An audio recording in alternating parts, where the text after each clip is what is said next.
ক্রমবর্ধমান সুদহার ও অস্থির মার্কিন ডলারের ঝুঁকি ব্যবস্থাপনার পদক্ষেপ হিসেবে সরকার ডলারের পরিবর্তে জাপানি ইয়েন উন্নয়ন সহযোগীদের কাছ থেকে কিছু ঋণ নেওয়ার সিদ্ধান্ত নিয়েছে। অর্থনৈতিক সম্পর্ক বিভাগের কর্মকর্তাদের মতে বাজার ভিত্তিক সুদ হারে বিশ্ব ব্যাংক থেকে স্কেল আপ উইন্ডো ঋণের জন্য বিশেষ করে ইয়েন ঋণ নেওয়া হচ্ছে।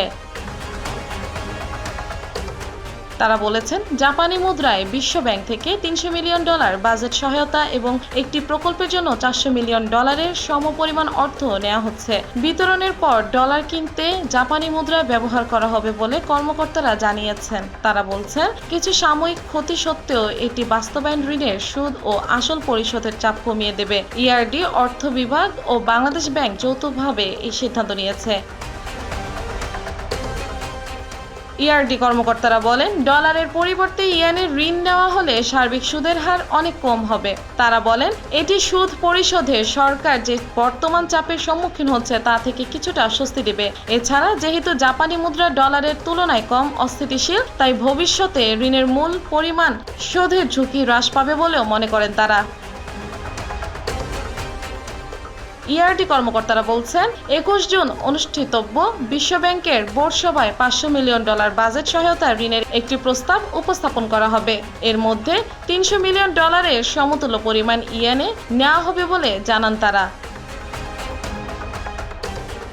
4 বছরের গ্রেস পিরিয়ড সহ ঋণ পরিশোধের সময়কাল 35 বছর। এছাড়া 0.25% ফ্রন্ট এন্ড ফি রাখা হবে। পাশাপাশি ছাড় না হওয়া তহবিলের জন্য 0.25% অঙ্গীকার ফিও থাকবে বলে কর্মকর্তারা জানান। ইআরডি কর্মকর্তাদের মতে সরকার বাকি $200 মিলিয়ন ঋণ নিচ্ছে বিশ্ব ব্যাংকের scale up window shorter maturity থেকে। এই ঋণের পরিশোধের মেয়াদ হবে 12 বছর, যার মধ্যে গ্রেস পিরিয়ড 6 বছর।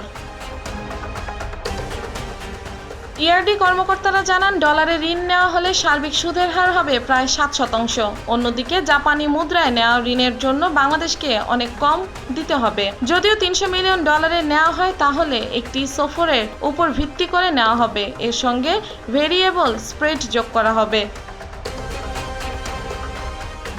ইউক্রেন রাশিয়ার যুদ্ধের পর থেকে সফর রেট উল্লেখযোগ্যভাবে বেড়েছে। এমনকি 2 বছর আগেও সফর 1% কম ছিল। সফর বৃদ্ধির কারণে বাংলাদেশ ঋণ পরিশোধের চাপে সম্মুখীন হচ্ছে।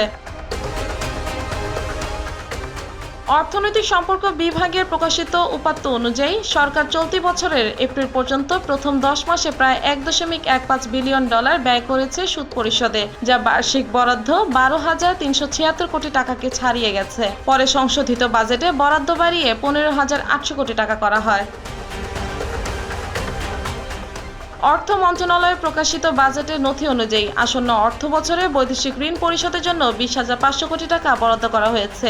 আন্তর্জাতিক বাজারে সফর রেট বৃদ্ধির কারণেই মূলত সুদ পরিশোধের উপর বাড়তি চাপ সৃষ্টি হয়েছে। ইআরডি কর্মকর্তারা জানান, সম্প্রতি চট্টগ্রামে কন্টেইনার টার্মিনাল নির্মাণে ঋণের পরিমাণ বাড়িয়েছে বিশ্বব্যাংক ঘোষণা করেছে এটি প্রকল্পের জন্য পরিকল্পিত $350 মিলিয়ন পরিবর্তে $650 মিলিয়ন ঋণ দেবে। $650 মিলিয়ন ঋণের মধ্যে সরকার জাপানি মুদ্রায় $400 মিলিয়ন সমপরিমাণ ঋণ নেওয়ার সিদ্ধান্ত নিয়েছে। এই ঋণের সুদ হার Tokyo overnight average rate plus variable rate অনুসারে হবে।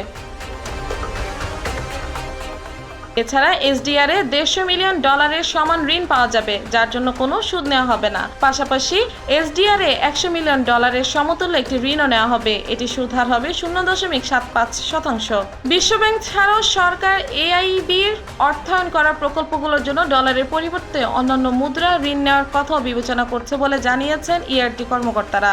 তারা বলেন, উন্নয়ন প্রকল্পের জন্য ডলার ছাড়া অন্য মুদ্রায়ন ঋণ নেওয়ার বিষয়টি বিবেচনাধীন রয়েছে।